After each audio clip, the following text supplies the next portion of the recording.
현아 씨, 오늘 퇴근하고 바빠요? 글쎄요, 오늘은 별다른 약속 없는 것 같은데요? 사장님 왜요? 저녁에 야근해야 할 일이 있나요? 아니, 그런 건 아닙니다.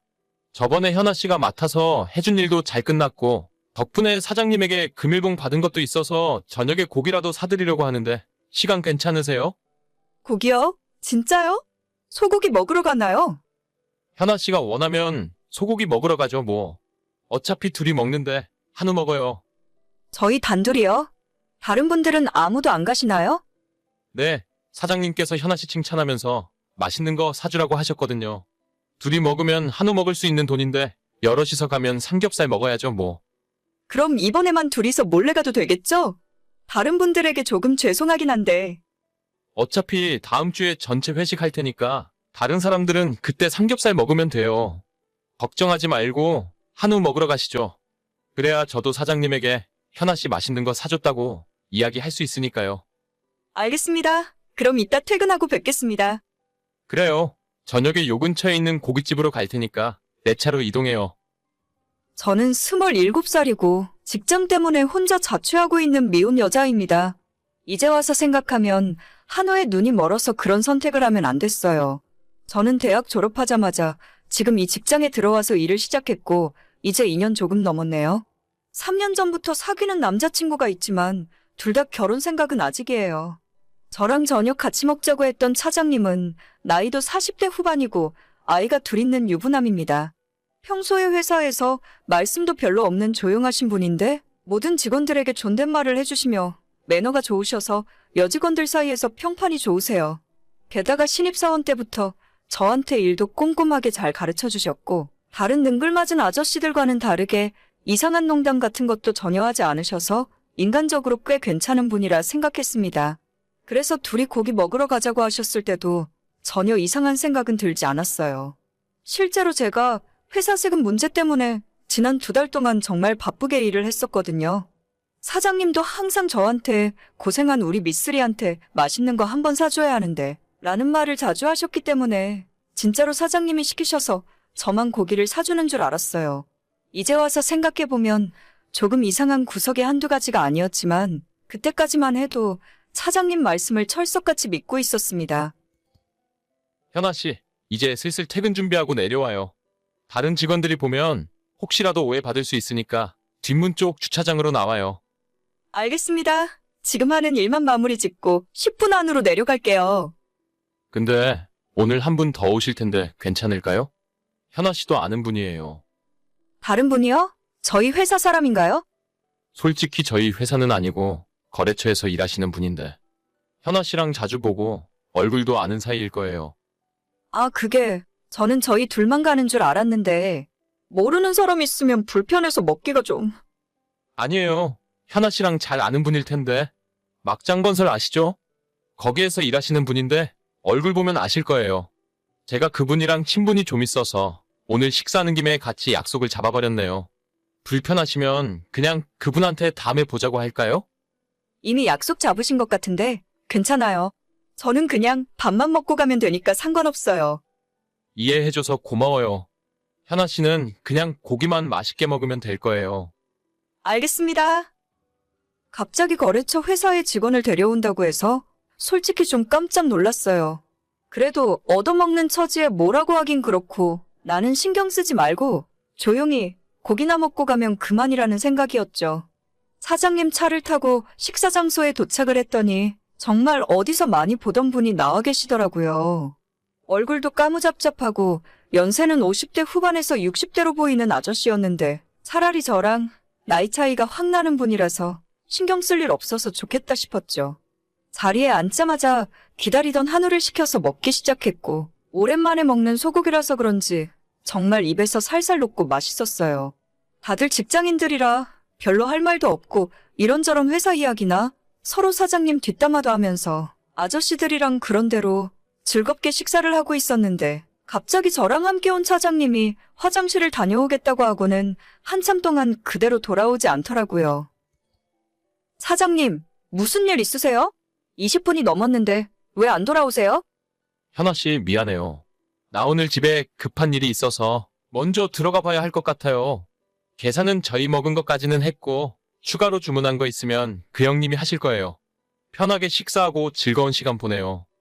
아니, 갑자기 이러시는 게 어디 있어요? 제가 이분이랑 무슨 이야기를 하라고. 저 그냥 일어날래요. 너무 그러지 말고 한 30분만 더 있어봐요. 아무튼 오늘은 너무 미안해요. 내가 다음에 크게 한턱 쏠 테니까 화내지 말고. 사장님! 이게 대체 무슨 상황이에요? 그렇게 저는 거래처 아저씨와 단둘이 남게 되었습니다. 그분은 관심도 없는 본인 소개를 줄줄이 하기 시작했어요. 나이는 58세, 아직 미혼이고 팔순의 노모와 둘이 살고 있다고 하시네요.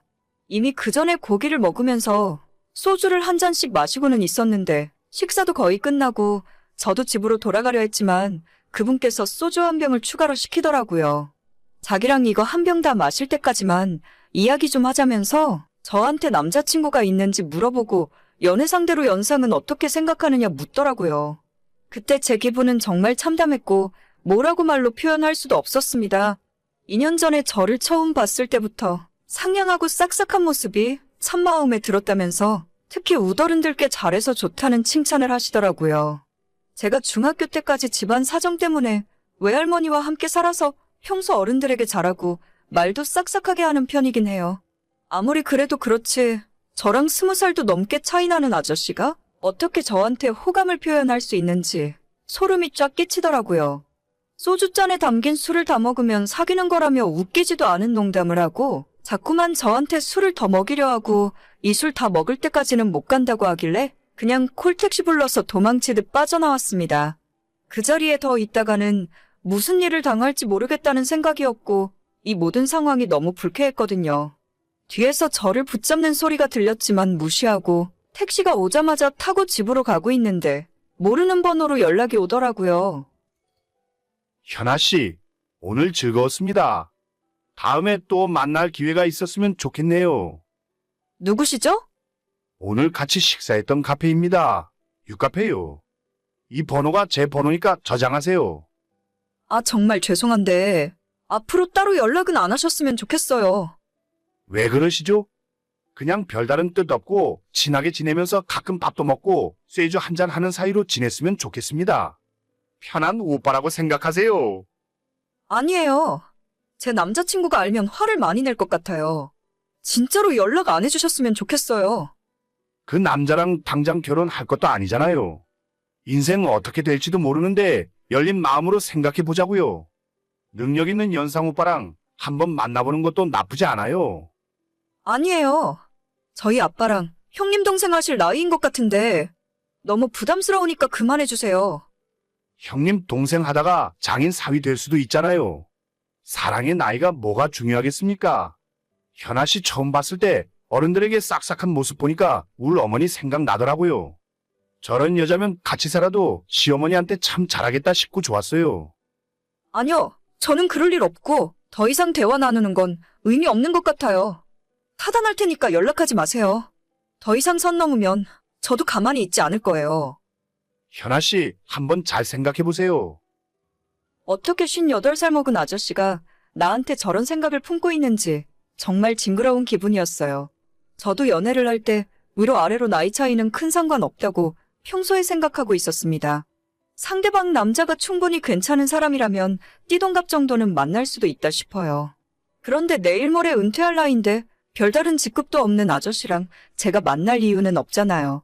게다가 늙은 홀어머니까지 모시고 산다는데 제가 어머니 잘 모실 것 같아서 좋다고요? 진짜 그 말 듣는 순간 앞에 있는 소주병으로 그냥 확! 아무튼 집에 오는 내내 진정도 안 되고 너무 화가 나서 차장님에게 다시 연락을 했습니다. 저기요, 차장님. 진짜 너무한 거 아니에요? 어떻게 제 연락처까지 알려줄 수가 있어요? 미안해 현아 씨. 다음에 내가 진짜 크게 한턱 쏠게. 그 형님이 현아 씨가 너무 마음에 들었는지 꼭 자리 한번 만들어 달라고 하길래. 저 진짜 이번 일 그냥 안 넘어가요. 내일 출근하면 인사과에 이야기할 테니까 알아서 하세요. 차장님이 뭔데 제 번호를 함부로 알려줘요? 저 경찰에 신고할 테니 그렇게 아세요. 현아 씨. 그렇게 하면 회사에서 서로 곤란해져. 내가 다시는 연락 안 오게 막아줄 테니까 한 번만 용서해줘. 응? 내가 그까짓 회사 그만두는 한이 있어도 당신 같은 인간은 절대 용서 못해. 팔아먹을 게 없어서 부하 직원을 팔아먹어?